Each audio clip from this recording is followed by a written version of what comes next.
Welcome to the Create the Life You Want podcast, where we break down the journey of people just like you going from dream to ownership in business acquisitions, franchises, and startups. I'm your host, Jeremy Ames. Today's episode is brought to you ad-free by Guidant Financial. Guidant is America's leading company helping aspiring entrepreneurs use retirement funds to buy or start businesses. If you're committed to buying or starting a business, you can find out more about your funding options by going to www.guidantfinancial.com. That's Guidant financial.com. Now, let's get started with the show. Welcome to the show, everyone. I am Jeremy Ames, your host, and I'm excited to dig into this guest today because I am so curious how someone who was a CEO for a electric collective ended up buying two lash extension franchises, a completely different industry. We're going to find out a little bit about why and dig into a little bit of a unique situation. We have a lot of people that come to us that look for business acquisitions and a lot of people that come to us when they're looking to invest in a franchise. It's more unique to see someone in buying an existing number of franchises. And in this case, my guest, Rogelio Andrade, bought two of them at the same time. So he's already a multi-unit owner walking into it. So welcome to the show, Rogelio. Thank you, Jeremy. Thank you for having me. Appreciate the invite. Yeah, absolutely. Well, why don't we start with, tell us a little bit about your background and what you did before. I mean, it sounds like you were in a pretty high C-level role. So what were you doing and why was it not working for you? So, so a little bit about myself. I started in the work I did before. As you mentioned, I was the CEO for an electric cooperative in rural Texas. The name is Rio Grande Electric Cooperative.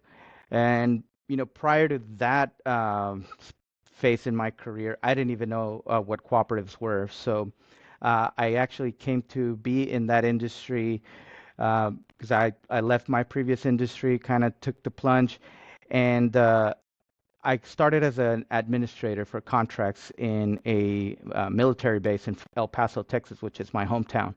Okay. And that's what started off my career. I was, lucky enough to be considered to different roles, moving up the ladder within that company. And, by my, I want to say 12th year in there, I was already at the helm. And, the board of directors, great group of people. They put a lot of trust in me.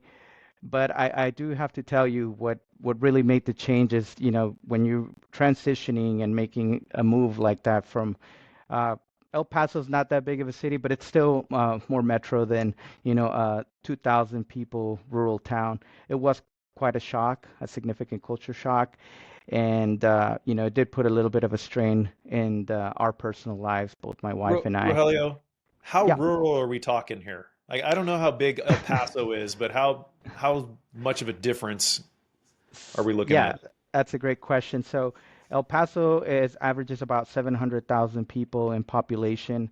The Okay. town we had to relocate in order to, take this role was 2,000 people in this town. So so yeah, that was a significant change. The closest city is a 30,000 people population, and 2 hours from there is San Antonio, where we currently reside now.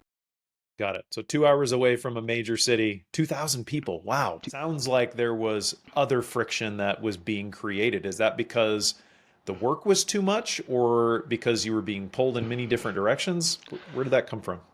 A little bit of both. We with that role and just a little bit of background on the electric cooperative. It is the largest cooperative in the contiguous United States in terms of service territory.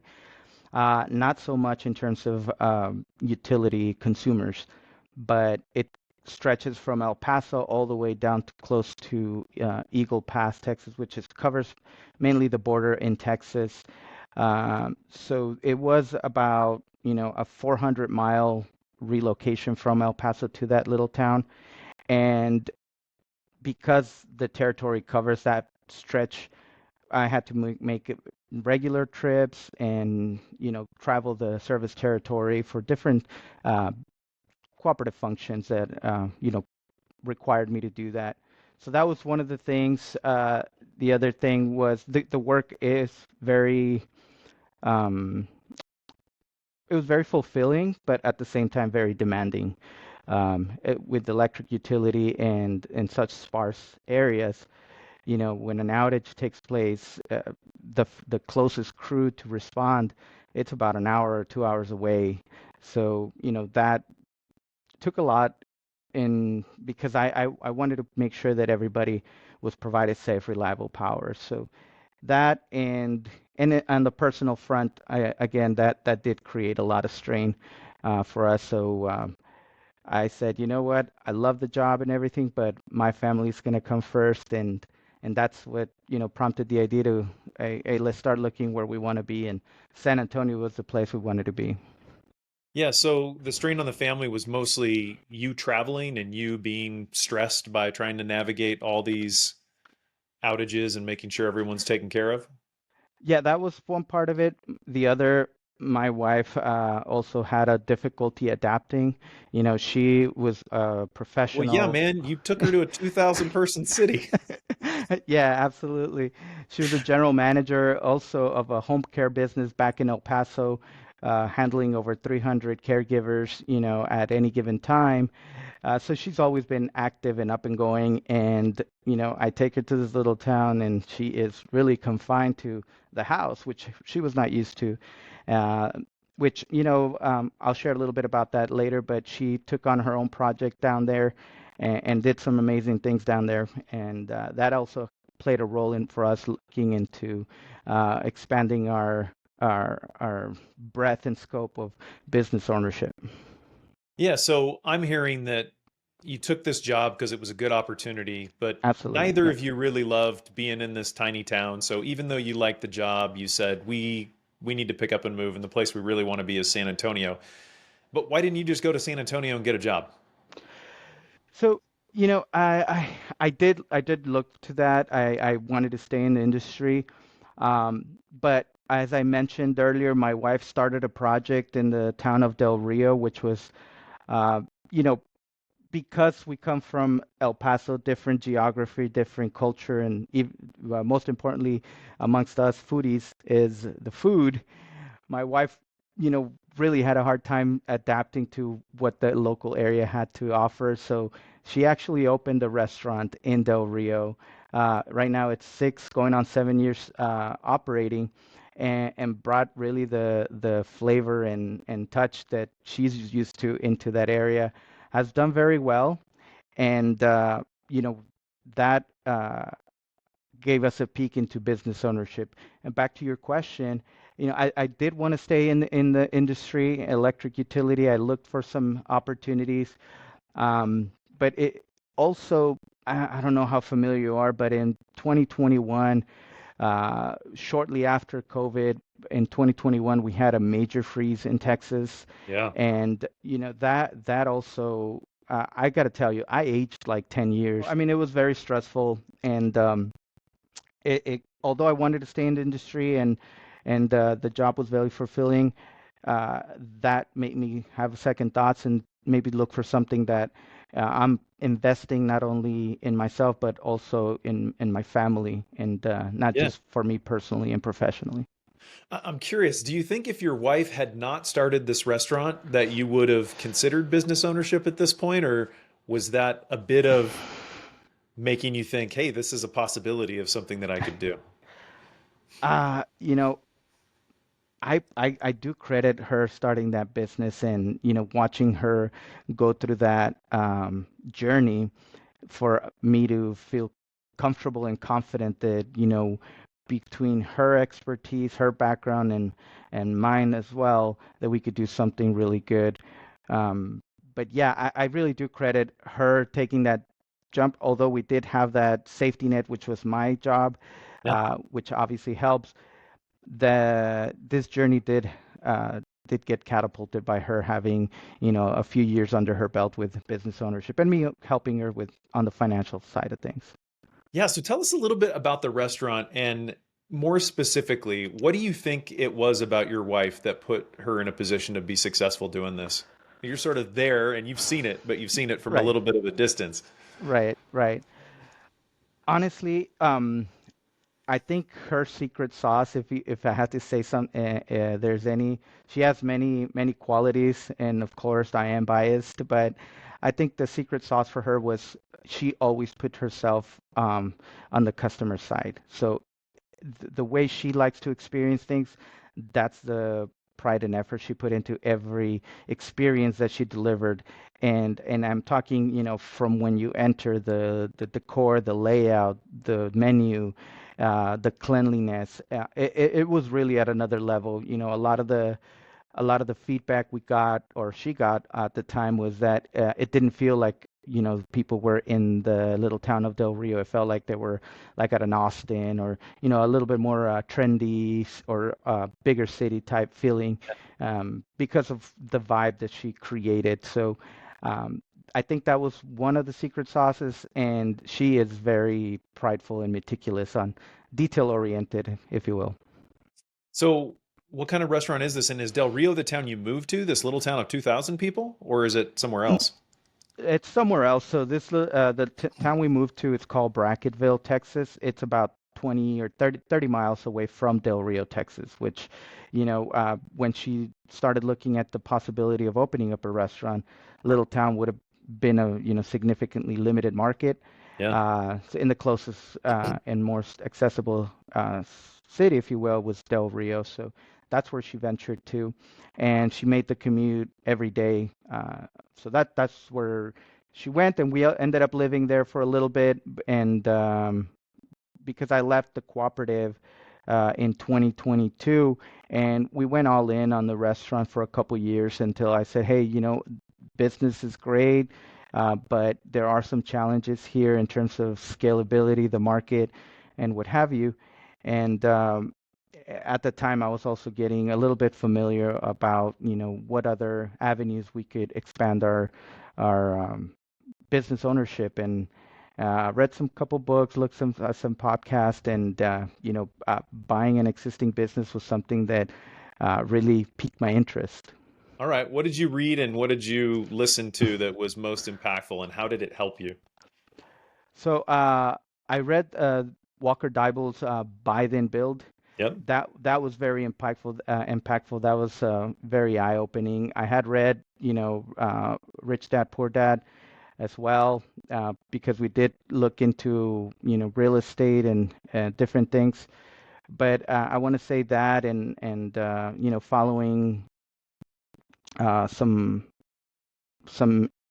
what do you call them now? I don't want to say influencers, but um, like Cody Sanchez and stuff like that. It really just resonated what their work product with what I was looking for, and really aligned. So I really started paying more attention to that, and really prompted me to look at different things, and then lo and behold, you guys popped up, and and that's really what said, okay, I have this thing, put away in my retirement, and I have an interest in acquiring business now that checks a lot of our boxes that we created a little bit of our acquisition box is what we called it, um, and the rest is history.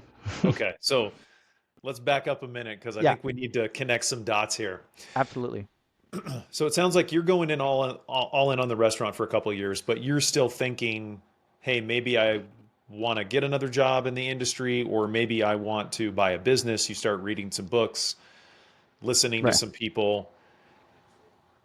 Was it finding out about what we do at Guidant? Was that the thing where you said, "Oh, now I have the finances to do this," or were you already headed down that path and that was part of how you came across it? It was just you're researching the ways to get the things financing that you're looking at.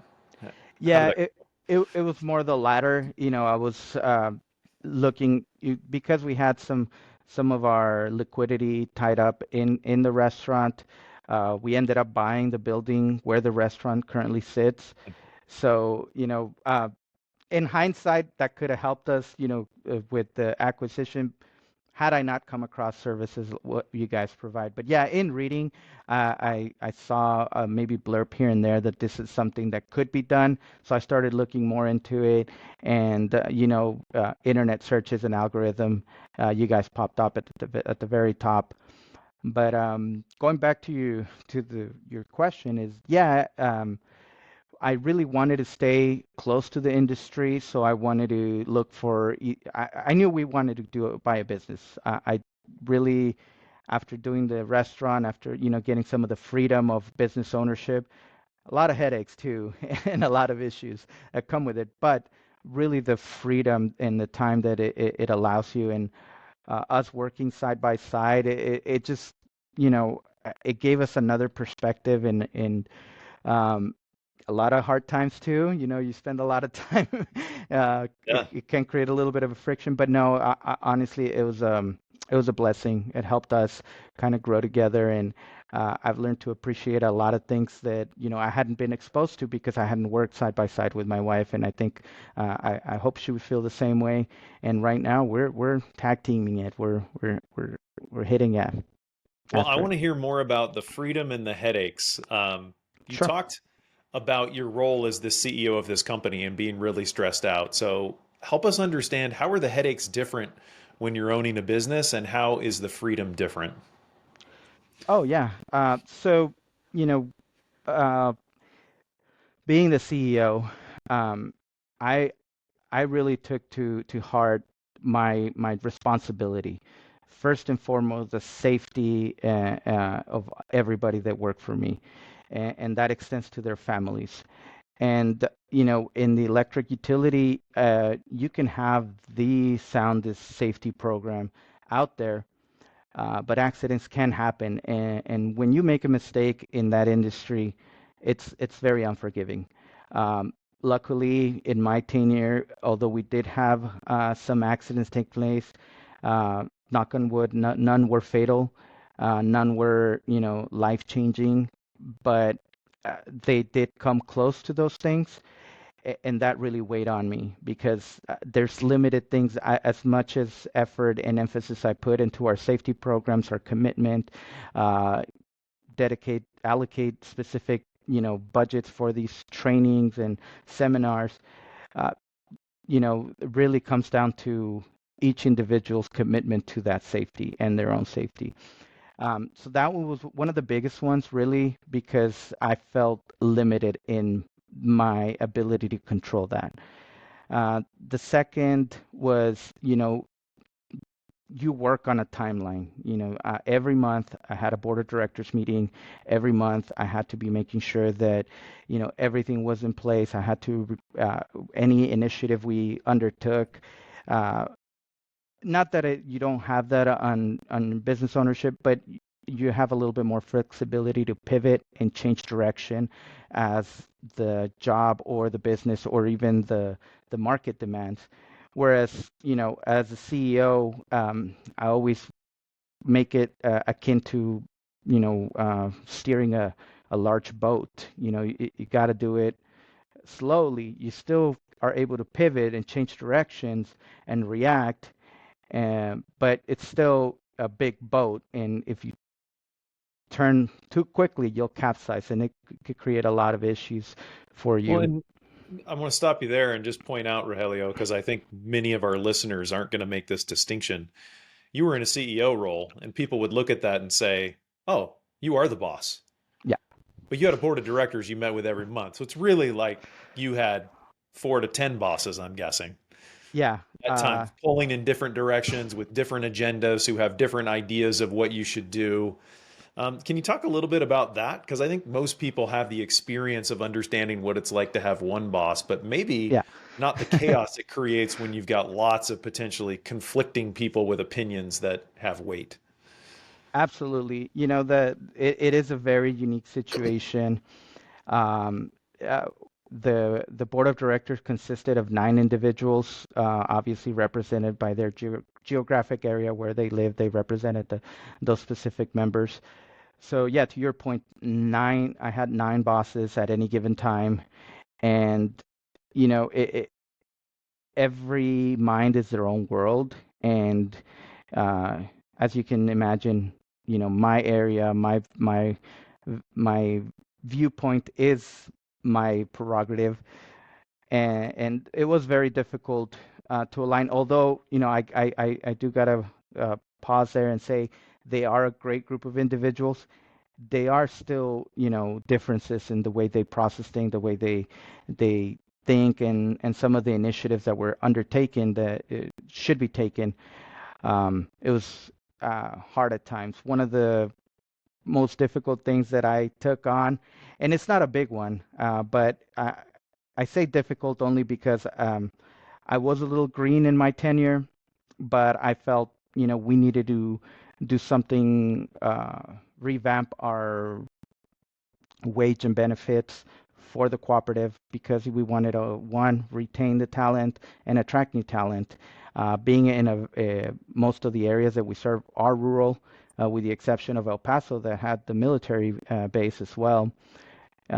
It was very difficult to attract outside talent to those key roles that you wanted to fill. A lot of it was homegrown.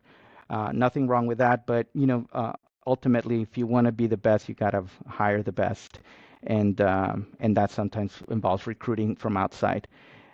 So I had to present to the board of directors three times. I would not. I was like a dog with a bone.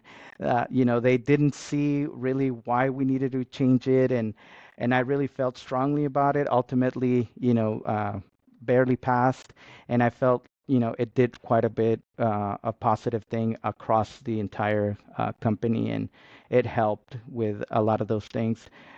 Granted, that everybody's very cost conscious, and that did increase a little bit of the budget there, but I found ways to, mitigate those in other areas. Yeah. But that was one thing among a bunch of other things that could, Yeah, so you could go from nine bosses, you go from having to deal with the freeze out in Texas, which I'm sure had major impacts to a lot of your electricity delivery. You've got literal life or death situations that you're dealing with on a somewhat basis, regardless of how much time you invest in safety. And then you go to having just one boss, your wife. yeah. Tell us about the difference there with the sort of, you talked about the freedom of it, and you also talked about the headaches. How are the headaches different than when you were running this other company for someone else? And what have you experienced on the freedom side? Okay. Well, yeah. The kind of freedoms that we really enjoyed was, you know, really being owners of our time. And what that means, yes, we had a certain schedule that we set out. We had a certain, operating days and whatnot.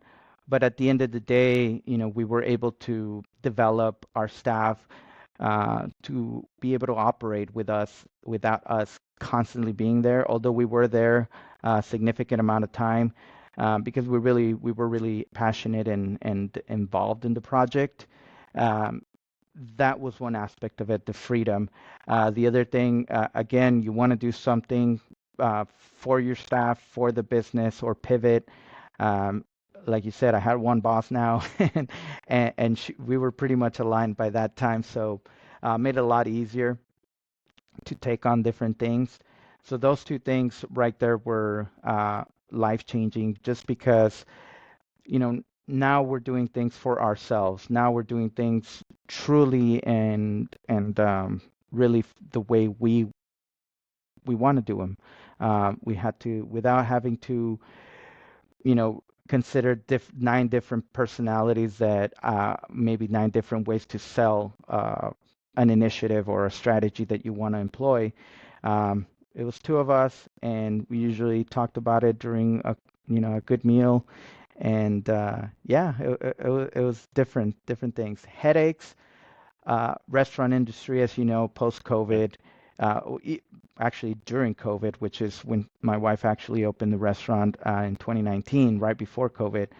Almost didn't make it through that, but the restaurant industry is one of the most significantly hit industries across the country, and staffing that had become very, very challenging, even with all the assistance and different things that we developed in-house to be able to attract and retain.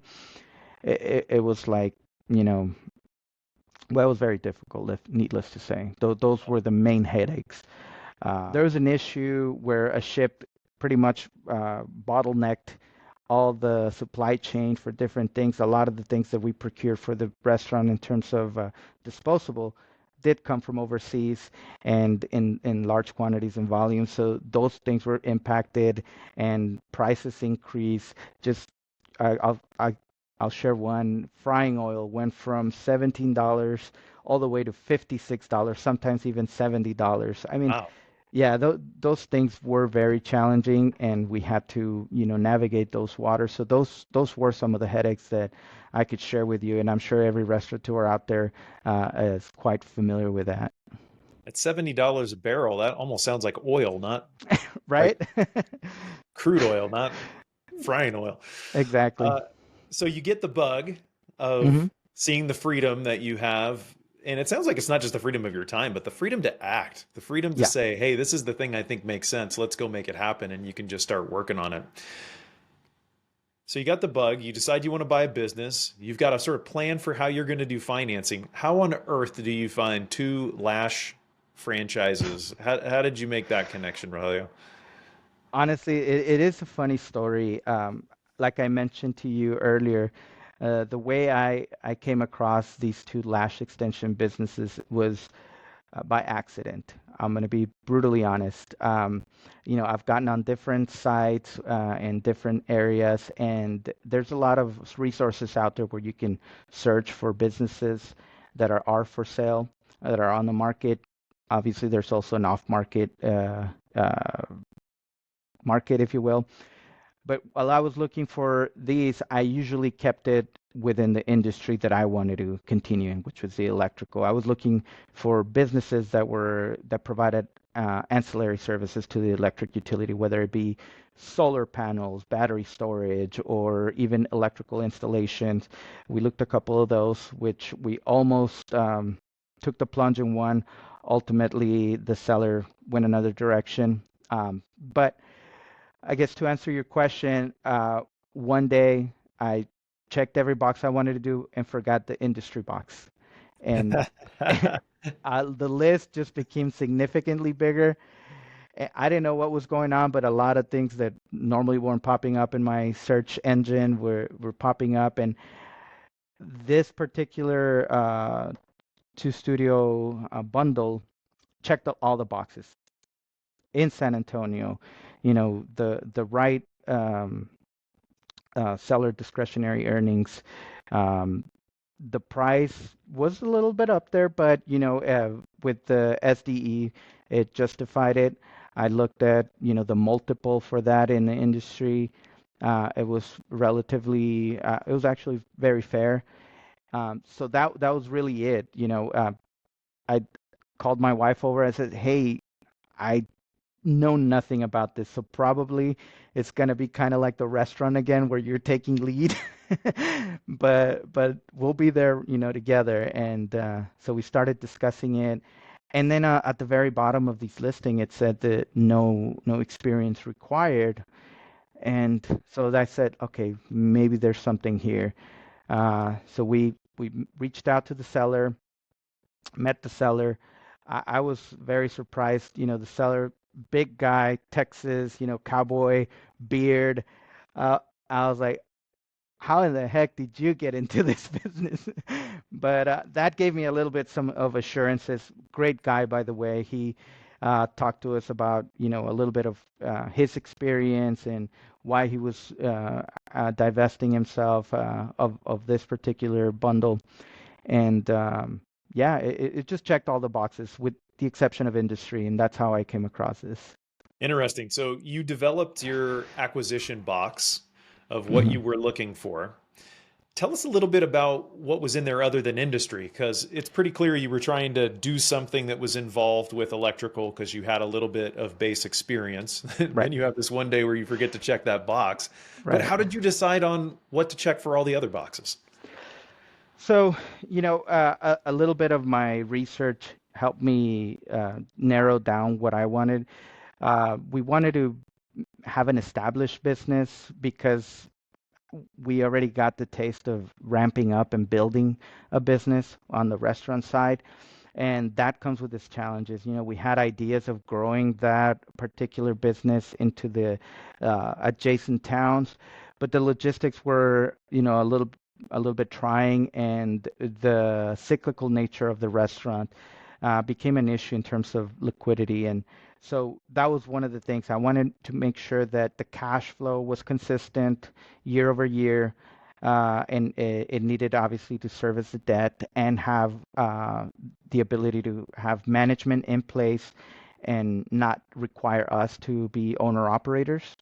So that was management in place, established for at least 10 years, and with the right cash flow to service debt and pay us a fair income.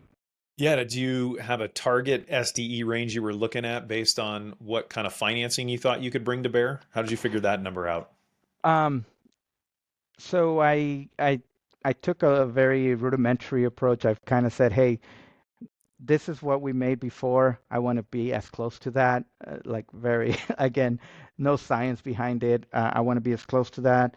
And this is what the restaurant brings, but it requires a lot of our time. Uh, so it was really, this is what we made. This is what the restaurant makes. We want to look for something around this area after servicing the debt, which I knew we were gonna. I mean, if we're looking at a SDE of, I think this one was around $519,000 of SDE between the two studios. We wanted to make sure that it stayed at least 280 to 300 after servicing the debt, and that was really it. That was the.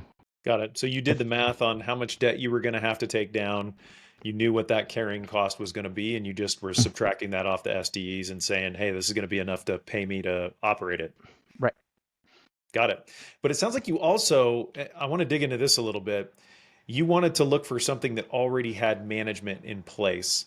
Tell us more about that. Often I encourage people not to, on their first business at least, go try and do a non-owner operator business because Right. there's all sorts of problems that can happen when you're not understanding it and in it day to day. And I can already understand about you, that's probably not how you approached it. So tell me what your Right. mentality was coming into this thing. So really goes back to the freedom of time. I feel very confident between my wife's background and my background about managing, leading, and developing people. Um, and I felt very strongly about us not tying ourselves to the day-to-day operation. Uh, one thing that I've kind of, it was a self-taught or self-imposed way of operating, is that if I'm always looking down, I don't know what's out there. And that's the way I saw it if I became very involved in the operation. And we were actually, the first 2, 3 months we were in the weeds. We actually did the front desk job because one, we wanted to get familiar with the type of clientele we knew from, our research and putting our business plan together, what our target market was, and you know who our clientele would be.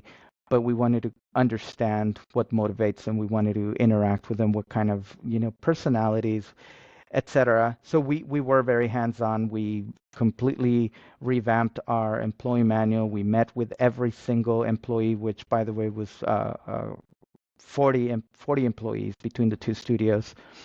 So that was really the main thing. We felt confident in our ability to manage and lead people, and we felt, if we focused our energy in those key individuals, we would still maintain our time and our freedom, which has worked out so far very well. We do get called out from time to time, and we're only, a few minutes away, which has worked out great.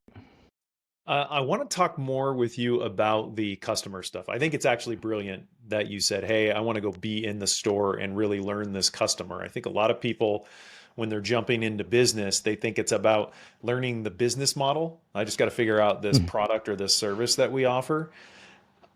What did you learn about the customers in going into the store? And especially if you got an example of something that was surprising or that you would not have Mhm. assumed was true, and then help us connect to how that's helped you make the business better. Sure. No. Yeah. I gotta say we learned a lot. We learned uh, first and foremost just the I want to say the I don't want to say psychological, but the mood impact that this particular service it has on the clientele. You know, because of the type of service that's provided, the clientele is encouraged to come in with no makeup, just ready to get their lash extension placed by the technician. So when they show up, it's a completely different demeanor than when they're walking out of there. But yeah, that was one thing. So that helped a lot in understanding, that not only are we providing, are we in a business to make money, but it is making a difference. So back to your questions and what I learned that it was the market was pretty pretty uh, stretched. I mean, we have quite a bit of market. When I looked at, I read all the franchise disclosure documents, and they tell you the world's your market kind of deal. But no, it really truly is. The target market is women between 25 and 65 is the bulk of the market, and there really is everybody in between those. Even sometimes even younger. You got younger ladies that are going into pageants, fashion shows, or very front-facing industries, and they want to look their best. But I guess what surprised me the most is I want to say I didn't know how much these services cost before I got into the business, Yeah. really got into the business. But they're not economical by any stretch of the imagination. So, the fact that we have that much demand for these types of services, while the pricing, me being that I'm a little bit frugal on what I spend on myself, my personal care is that was the most surprising thing. Probably not for my wife, but for me, that was one of the things. Yeah, And that's a big realization because you're saying I'm not the customer. And so I did not have an appreciation for what this is worth to other people to come in here and really feel differently about how they look. right. Right. As with anything, proper care and proper maintenance is key. But back to the benefit also to that, what's really shared by a lot of the clientele is how much time it buys back for them, because that's significant time less that they have to spend fixing themselves because they almost look ready, with their eyes done with Yeah, these when they lash wake up. extensions. Yeah. So that was a couple of things that I found very surprising. Yeah, that's interesting. I think the most interesting lesson I've heard so far from you, Rogelio, is sometimes we can get so tied up into this very tight acquisition box Yes, idea that we miss other opportunities that are out there. So it was almost a fate or some amount of luck that happened that yeah, opened the door for you to find this thing that you never would have been looking for, but that otherwise checked every other box except you feeling like, hey, I've got the experience that aligns with this. absolutely. I'm a testament to that. We're a testament to that, because we were really getting very confined into that particular area or industry, because I enjoyed it and I felt I had more to bring to the table. But this has opened our eyes, and we're really enjoying it. Pun intended. Yeah, exactly. And we did we're lucky enough to acquire these two studios with great personnel and some excellent managers in place that really bought into what our philosophy on how do we run our business, and have been really supportive, and you know really following our lead. So very, very thankful. Back to I do want to say that what made a significant difference early on in this whole ordeal, I had my reservations about utilizing, our little nest egg that we have for retirement.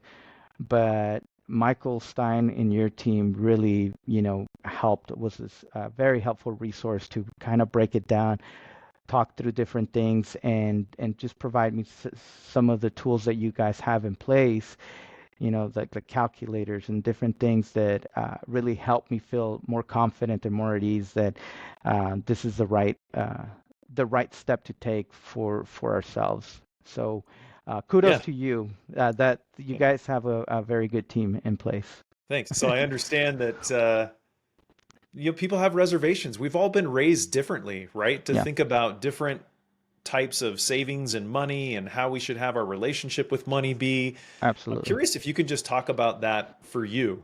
What were your reservations about it?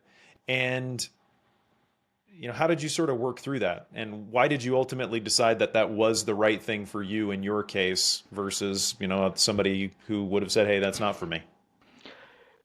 So I think that's a very layered questions, I guess, in terms of how I went about it.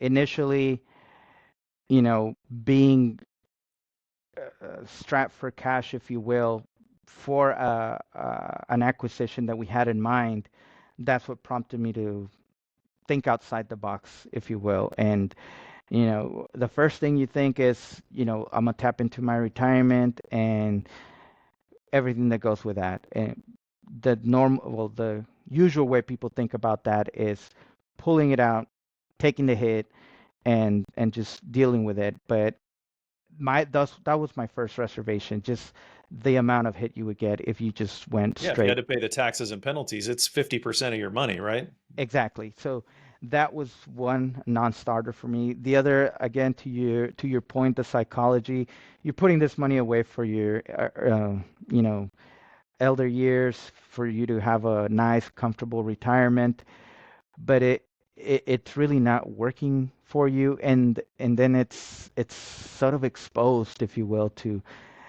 more so now, as you can imagine, with the fluctuations in the market, Yeah. than any other time. So why not, um, bet on yourself and you know really decide what you're going to do with that money today for your future. I felt like we had the ability to build that for ourselves outside of a somebody managing your money for to grow it. And really, the accelerator for wealth, and everybody knows this, is business ownership.